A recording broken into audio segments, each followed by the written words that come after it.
What's going on, Mercedes folks? So I finally just got out from under this damn pig, and I was about to toss the rack out, but I wanted you guys to see it firsthand.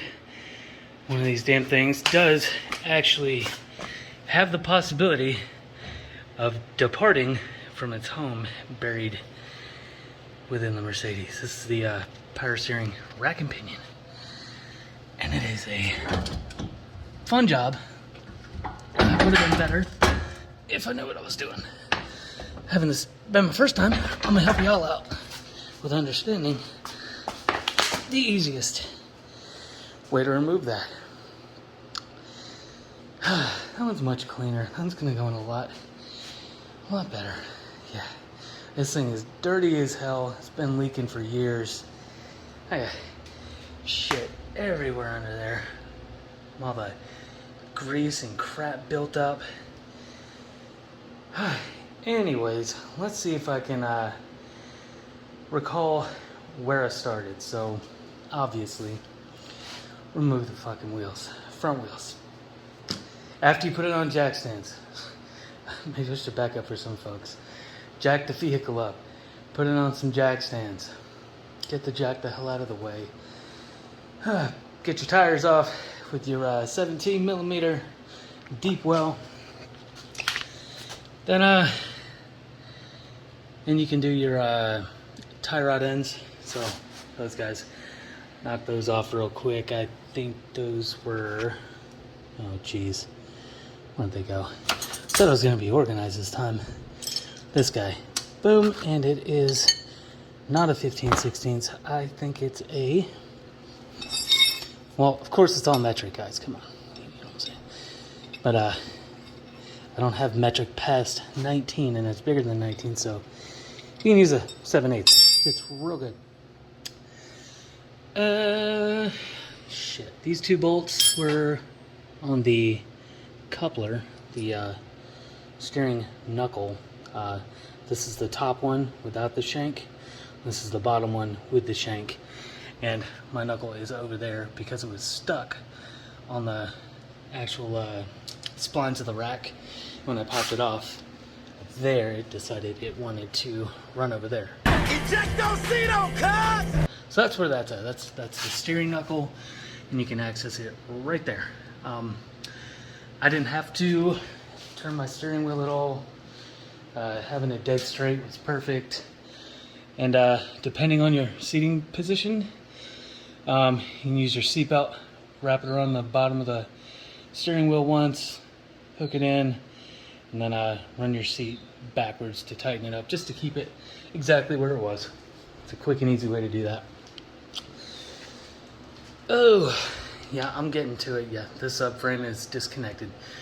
3 out of 4 bolts are completely out. The passenger side, or right side, is just loose.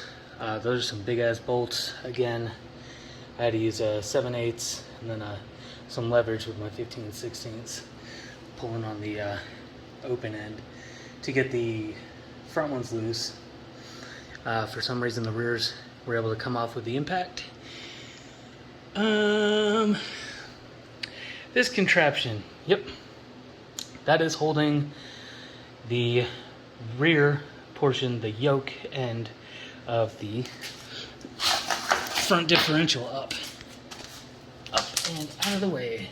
Gotta run down here, around the yoke, and I didn't have to disconnect CV axles, nothing. Left it all in there. Didn't lose a drop of gear roll today. Yeah. So that's just holding that end up while the main pumpkin is supported by the jack. What else? Oh, the lines. The lines on the power steering rack. The top one is a 15. Bottom one's a 17. Those came off super easy, and you can access them relatively easy by reaching behind. Once you have it broke loose, you can actually hand thread them off. Pretty easy. The subframe bolts. Why didn't I take all of them out? Because without taking off shocks, sway bar, all the rest of the shit, this would have been a bigger pain in the ass to line back up. Had I taken all that out, I would have supported it, since, I mean, I'm already using my jack here. I was just about to support this thing using a couple of ratchet straps around the frame, and I decided not to. I decided to see if I could pull the subframe portion down more. The issue is trying to get it past this differential. That's the biggest part about removing the power steering rack, is getting it between the subframe and the front diff. So the way I found out to do it, take all three, 1, 2, 3, where are we at? 3 subframe bolts out. That one on that corner is just loose. I'll show you how loose it is, just for shits and gigs. So about yay loose, all right? Just so we can have some movement. I feel like I'm forgetting something. What the hell is it? Oh yeah, diff bolts. So 2 differential bolts in the front right there. Those come out real easy. I think they were 19. I got them sitting there. Might be a 19. There's a socket. There's a bolt. And guess what? Not a 19. 21 on these big guys, along with the third one. That's, oh shit, sorry, don't get dizzy and throw up. That one, it's also got a nut on the other side of the diff. It goes through right there, so you can see how far the separation is, not how much room you have to have in order to manipulate this power steering rack out of here. Try and get this from as many angles as possible, just like on OnlyFans. I'm gonna start one. It's gonna be called Soul Food. See if y'all check it out. Put my feet in some ice cream. Anyways, I could pry it down and almost get it past the diff. Almost get it past by prying it down, and it was about half that distance away on this corner. This is the corner you want to worry about, the left side rear, because that's where the diff is and that's where you need the most clearance. So I was sitting there using a pry bar with one hand, trying to pull the rack with another hand. This fucking thing was falling down on me. Well, tilting down, not falling down. So got up there, put the ratchet strap around it, got that thing out of the way, went back to prying, and was like, shit, I'm not going to get this out of here with one hand. So, genius strikes again. Ratchet strap around the bottom of my jack because it's going nowhere, because it's got pressure sitting on the diff. What we're trying to do is separate the diff from the subframe. And that's exactly what that's doing. So I've got the ratchet strap pulling down on the subframe, and it worked. It worked just fine. Just give that thing a couple clicks. Just enough to get it down, around, and you just keep twisting, turning, and the only way I could see to get it out was out the left side, driver's side for me. Pulling it this way, we were running into issues with it hitting its own bracket down there, this guy here. I can't see what the camera's seeing because my head is stuck under the car. Yeah. So I think you guys are getting it. It's not too terribly bad. There's not really any holy shit, I can't reach it type things. It is just, you know, some bolts are tight, and it was fun trying to figure it out. That's about it. So hopefully this will help you figure it out. And shit, I gotta rewind. And rewind all the way back to the beginning. Those are torsion bars. I think in order to drop the subframe correctly, you might want to take those out, right? I wouldn't try and drop the subframe with the tension on the torsion bars. It would seem like a bad day. I needed those out anyway. I've been bothered by those since I first did the lift a couple years ago, because my little plastic bushing guys, whatever these are called, these were cracked. And all I did was kind of glue them back together, stick them back in there, and they, of course, deteriorated even further. So, got a couple new ones. They're getting glued in. I started this, I cleaned them up before I started the rack. And got them, I think I JB welded them. I don't fucking remember. No, it's not JB weld. It's close. It's plastic bonder. So hopefully this works. I don't know. When I took the factory ones off, they were glued down pretty well. So I want to put these ones back with some sort of glue stuff on them. You're going to lose the majority of your fluid, which I'm not upset about at all, because I've been putting garbage fluid in this thing because it leaked every day. So I just spent $72 on fluid that's not here because, oh, hello, I put it over here. This is the stuff you're supposed to put in your Mercedes. The good stuff. Mine's got a new pump. It's a year old. So hopefully I didn't destroy the pump. Or any of the lines or anything running some shitty fluid.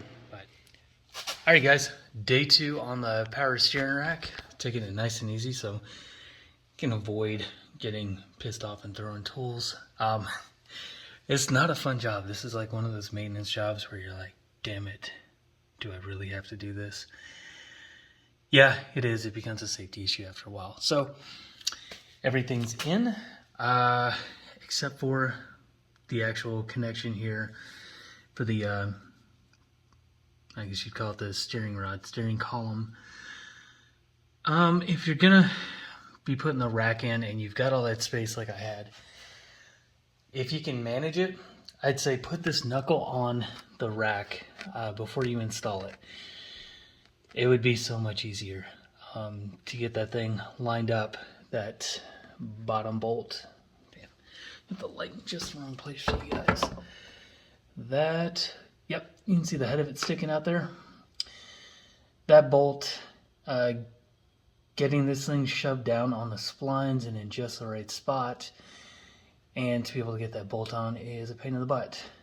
You can see I still got to tighten it up.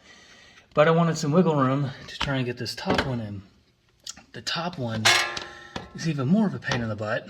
It does telescope inside the car, so that this top rod, this guy with the yellow mark on it, it does telescope in and out. I don't know how much, but at least an inch, because we've got to set it in there. At least an inch. So I just got this thing started. That was the worst part. I was about to phone a friend from down the street to help me out, because you can't pull it in by hand. You can't grab that thing and just tell it to go home. Doesn't work like that. It's a really tight fit. I even shoved a flathead screwdriver in that gap and tried to have it pry apart. But there's a real good spot under here if you take your little cover out.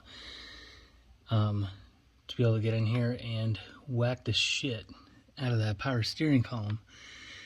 So, see if I can get in here using a hammer. Jeez, I can't hold a camera and do this and keep light on it. Yeah, some talented people out there, not I. There's no worse place to work than underneath a goddamn dash. Woosah, woosah.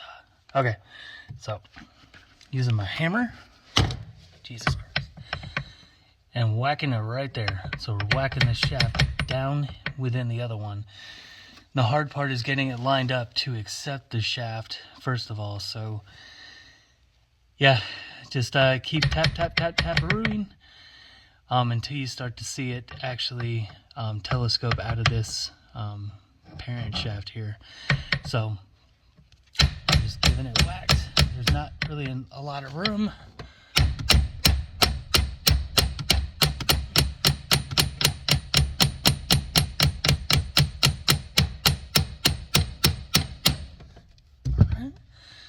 See, we covered some ground there. And, of course, coming back in here and seeing where we're at. Oh, it's almost home. I can see the marks on it from where it used to be. Maybe like 1/2 millimeter before that thing lines up and I put the bolt through. So, that's a little handy dandy trick. It's real quick to take that piece of dashboard under covering out. It's 2 of these guys you can pull out with a flathead. Hello, focus. 2 of these you pull out with a flathead or Phillips. I think anything works. They're just plastic. And then 2 Phillips. Those come out real easy with a Phillips. Imagine that. And then on the back, last video I did under here, I had this whole thing taken out. You ain't got to do that.